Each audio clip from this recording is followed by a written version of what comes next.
My name is Sihle Sibisi. I'm 38 years old. So, firstly, for me to go to Nigeria was because of a church here in South Africa.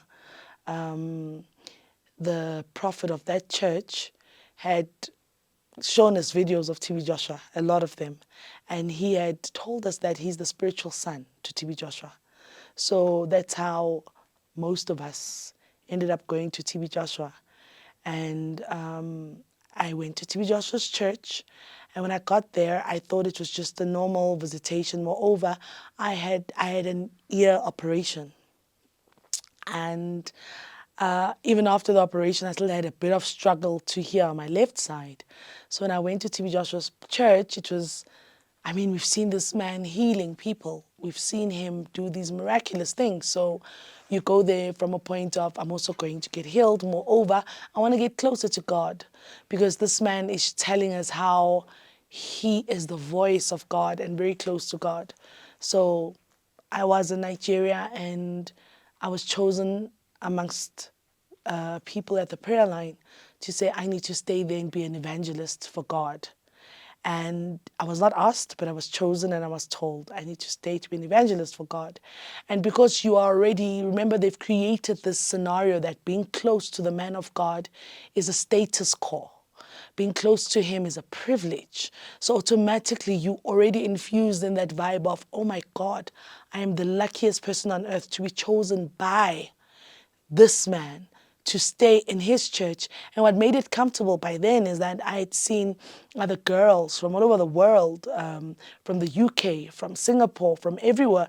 And again, I was introduced to one of the first white South African girls, Angie, who stayed there. So, and I was introduced to Michelle also, who stayed there. And I was the first black South African girl to stay there. So it made it look so beautiful and so easy for me to be there. And when I was in the church, obviously they knew that I could sing. The church that I came from in South Africa, I was in the worship team. But in Nigeria, they call it the choristers. So I became part of the chorister team. I was then brought closer with the three main lead singers, the three sisters, which is Anu, Anne, and Bosse. And I was part of the worship team there. If it's not worship that we're doing, I would be working in the admin department. If I'm not in the admin department, they would basically give you different chores to do, or you working in the visitors department.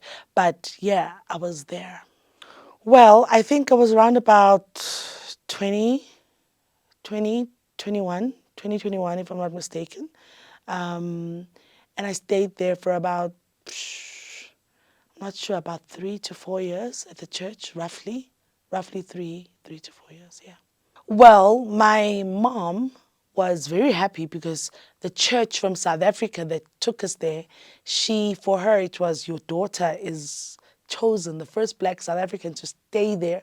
And it also gained her favor with her prophet here in South Africa, because it's a status quo thing. Because again, even the church in South Africa was now elevated to another level to say, their girl is chosen from that church to stay at Nigeria. My father, on the other hand, was not impressed, because no one knew that I wouldn't come back. I thought I'm going there for 7 days and I'm coming back. He was not impressed. He was not happy about it. And even when I called him to say, I'm not coming back home, prophet said I must stay, I did express to the prophet that my dad is not happy. My dad doesn't want me to stay there. As a result, Prophet TB Joshua then paid for my dad, my mom, and my brother to fly down to Nigeria, because he needed to reassure them of my safety and to reassure them that indeed it's a calling from God. My dad, in the beginning, he was not buying it. And I think because at that time, xenophobia was still very high. So he couldn't understand, why would I leave South Africa and come and stay in Nigeria? I mean, I had just started working, and I had just bought my first car, a Fiat Palio, and I was staying in my first apartment in Auckland Park. So he couldn't understand what was going on. But at the end of his trip, with his visit at TB Joshua, he was more convinced than ever that, okay, I can stay here, after he had his encounter with TB Joshua behind the scenes. In the beginning, everything was nice. I mean, I was then taught to no longer call him prophet. I must now call him daddy, because he's our father. So you get used to, this is our Father, He loves us, He protects us. But then you start getting to see sides where He becomes physical with not just with people, with disciples. I mean, we had disciple class that would start at about 10, 11, sometimes 1 a.m. You don't sleep if daddy's not sleeping. You have to be at disciple class. So automatically, you are already, they were already working on you because you're seeing how disciples get disciplined. You're seeing how if you have confided in somebody about something at a disciple meeting at night, they would report you. Somebody would publicly say in the meeting, Daddy, Sister Sihle said 1, 2, 3. And then others around them must support whatever daddy's reaction is to you. So automatically you saw that this was a system where we can't trust each other here. Whatever happens to me must stay with me, because if I tell the next person, that person will then go and publicly tell daddy or tell on me at the disciple meeting, and that will just, there are repercussions, consequences. You'll find yourself being punished. You'll find yourself, it's either you're heavily beaten or you have to beg for forgiveness, or you're just, the worst could happen to you. So you're already drained out and they've worked on you mentally. You hardly sleep. There's no sleep. You can't sleep when daddy's not sleeping. You're working all the time and you're always very alert and conscious of your surroundings, because you never know who's watching you, and you have to be careful what you say to whom and how. So within the disciples, started noticing that amongst disciples, some people had little relationships amongst themselves, where the disciples themselves sometimes would be intimate with each other. And you then discovered that, so this is done in rooms when there are no visitors. But daddy wouldn't see it, and you wouldn't understand why not. But the fascinating part is certain girls were always called up to the 5-story building. And when you asked, I remember I was in trouble because I used to ask girls to say, but how come you're the only one that goes to 5-story? And what happens at the 5-story building? So at one disciple meeting, I was reported upon to say, Daddy, Sister Sihle was asking me why I'm always at the 5-story business, at 5-story building. And I was in trouble for that. But obviously, I wanted to know, why do these specific girls go to 5-story building? And when they go there, they have their Bibles and notes. Remember, we all want to be closer to the man of God. You need to be closer to him. And one day when I least expected, I also got the call to say, Daddy needs you at the 5-story building. And I went up to the 5-story building, very excited, eagerly awaiting to see or experience what other people experience there. Because, I mean, you think that you're getting closer to heaven. I mean, maybe he's praying for you. Maybe he's going to give you more Bible scriptures. You don't know, but it's a status quo kind of thing. And lo and behold, you walk into 5-story, and then there are the 5-story boys there. These are the boys that looked after him completely. And as soon as you get there, he dismisses them off. And he just looked at me. And he said, oh yeah, Sihle, take off your pants. And at that moment, you're not sure is this really happening, or am I dreaming? Like, your mind is twofold and everything. But at the end of the day, you end up submitting to what he says.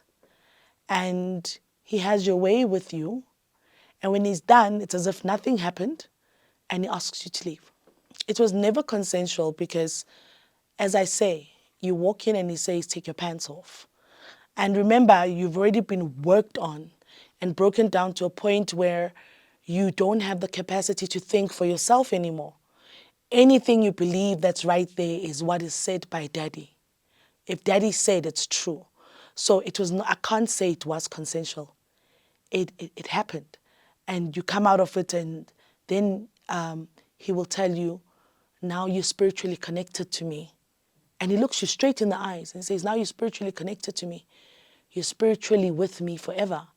So for you, it's a mind over matter kind of thing, because once you leave there, there was a sister called Bisola. She's also in the documentary. She was his pimp. And once you leave the 5-story, for some reason, you would bump into her. And immediately she'd give you a chore to do.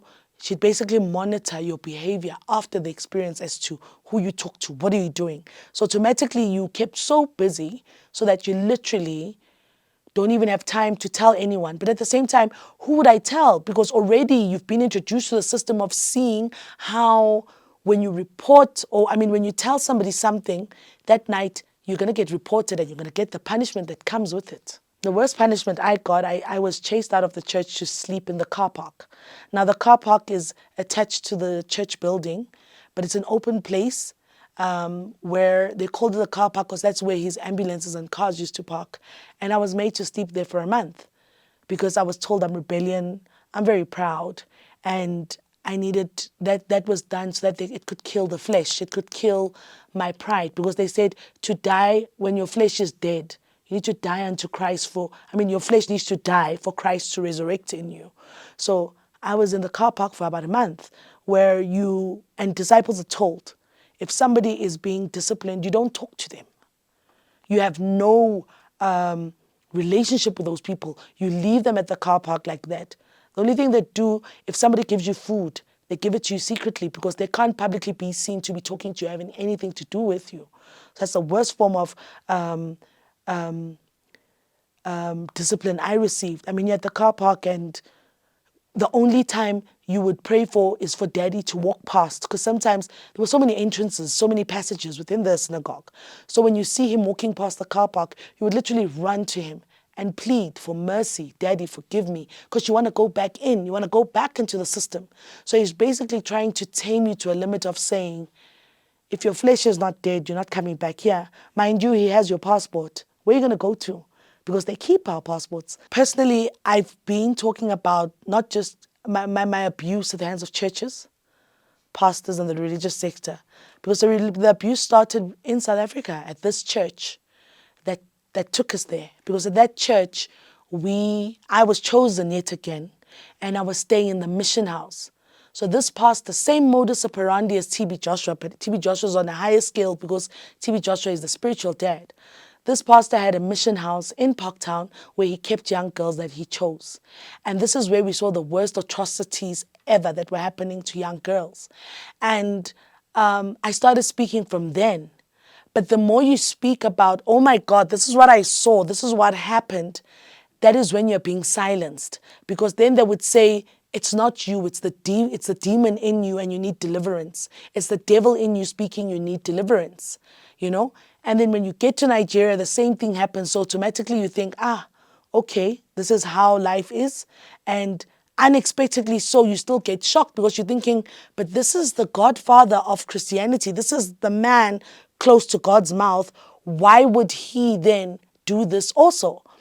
So I've been talking, but people were not listening. When it comes to TB Joshua's ordeal with me, it's funny how when we had a reunion with the victims, we all, for the first time, started speaking about that TB Joshua actually sexually abused us when BBC approached us to say, it's a safe space, we've been investigating, you need to tell your truth. All along, most of us would just say, no, it was just an unspoken truth that disciples would amongst each other, and that's that. Because you feared to actually say TB Joshua did, because we saw how when Sister Bisola went out and publicly said TB Joshua did this to her, how he ostracized her, how he sent people to want to kill her, how he campaigned against her. So you were scared for yourself, for your life, to say, I'd rather talk about everyone else but keep him clean, because we knew that he was capable of more, and you were afraid. Until you've walked in my shoes, you will never understand. Hang 10. The trauma that Sihle Sibisi grew up under, the trauma that she's been subjected to. Hang 10. Have you ever took time out to find that maybe, possibly, this is a woman who's been hurt and she's going through the most, and she's now on a healing journey, and that is why the foundation was born. Kwanele Foundation was born during the time of COVID because there was no one around. Everyone was locked down in the houses, and I had to face myself and introspect to say, Sihle Sibisi, why?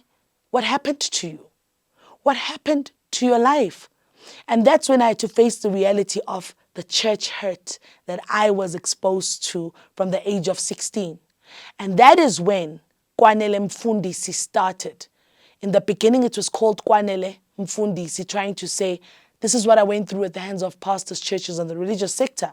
So to everyone that's trolling and saying whatever that I'm seeking attention, they must just be thankful that none of their wives, daughters, or children have ever or will ever go through what I went through. That is why I say, if I'm the sacrificial lamb for people's eyes to be opened to the atrocities that happen within the church, then let it be. Because if not for the pain that I went through at the hands of churches, pastors, and the religious sector, Kwanele Mfundisi was not going to be born. And that means Kwanele Foundation was not going to be born. Have I received threats? Personally, no. It's just people who will just comment and write whatever they feel they need to write on social media. But so many things have been formulated about my name, because remember, when people are doing smear campaigns, what people don't know is they will say anything and everything under the face of the sun to want to troll you. And those who don't take time to want to get to know who this person is, what is this about, they easily believe it and they easily drag your name through the mud. So am I getting threats personally right now?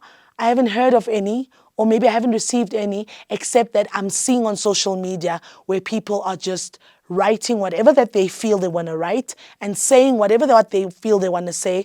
But I'm glad that the documentary happened. And for me, it's vindication on my part, because yes, if you say Sihle Sibisi has been lying all these years about TB Joshua, so are you saying everyone on the documentary was lying also? Do I fear for my life? Personally, I don't. I won't say I fear for my life right now, because my conscience is clear. I've done nothing wrong except amplifying my voice about the traumas and the pains that I've been through. Maybe I would fear for my life if I was creating stuff and walking on people's toes. But if I'm going to speak about my traumas and the pains that I've gone through, surely there's someone who's watching or listening to this who can somehow relate to the traumas I've been through, and they can also find the courage to speak out. Do I fear for my life? As I sit with you now, no, I don't. I'm just sad for my son and my daughter, who they know the truth. With the TB Joshua story, I've been telling them. They were previewed to, when BBC was in South Africa, when they were interviewing us, they were previewed to all that information. But I'm just sad for them on the level that my kids are old now, they can read. And they are seeing what's happening on social media and YouTube and what people are saying. You know, for me, is it healing after the documentary? Definitely. Healing, because for the first time, you're able to own that part of your story that you were so afraid to talk about. That even me too. I also went to 5-Story. I also went to the Prayer Mountain, and he also had his way with me. So you're able to own that story now without fear. So now it's opening up wounds, and you have to relive this pain now, where you're reliving all of this. So yes, it's a journey of healing. Am I happy that he died before he could give his right of reply? No, I'm not. But at the same time, you ask yourself, what would he have said? I had to learn to accept an apology that I'll never receive, because he's dead. We're prepared for the backlash. I mean, that we know they're staunch believers. There are people who will live and die for their papas and daddies. So the backlash is nothing surprising. Where to from now? We soldier on. Kwanele Foundation soldiers on. We will not turn a blind eye to gender-based violence and femicide. And I always say that I amplify my voice against the ills, gender-based violence and femicide, and nothing or no one can silence me. It happened to me, and I speak my truth. Because yes, you will troll me, you will say whatever, you will want to do whatever to discredit me, but this is my journey of healing. I will not live by people's praises, because if I do that, I'm going to die by their criticisms.